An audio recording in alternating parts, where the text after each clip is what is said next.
Doktor, asman var, nəfəs dərmanını 3 gündən bir istifadə edirəm, asılıq yaratmasın deyə. Bu düzgündür? Xeyr, bu ən çox gördüyümüz yanlışlardan biridir. Belə ki, biz bronxial asmanın müalicəsində təyin etdiyimiz nəfəs dərmanlarının içərisində 2 dənə dərman var. 2 dənə molekul var. Bu molekullardan biri bronxu açır, digəri isə bronxların divarında olan allergik iltihabı söndürür. Hər iki molekul 12 saatlıq təsir göstərir. Ona görə biz nəfəs dərmanını gündə 2 dəfə istifadə etdikdə 24 saat ərzində bronxlardakı spazm aradan qalxır və bronxların divarında olan allergik iltihab sıfırlanır. Biz 3 gündən bir dərman qəbul edəriksə, baxmayaraq ki, şikayətlərimiz yoxdur, bronxların divarındakı allergik iltihab davam edir.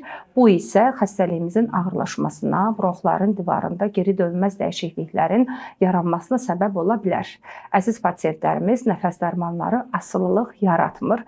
Əksinə, nəfəs problemləri, xüsusilə bronxial asma xroniki olduğuna görə biz bu dərmanlardan asılıyıq. Yəni biz bu dərmanları uzun müddət istifadə etməliyik.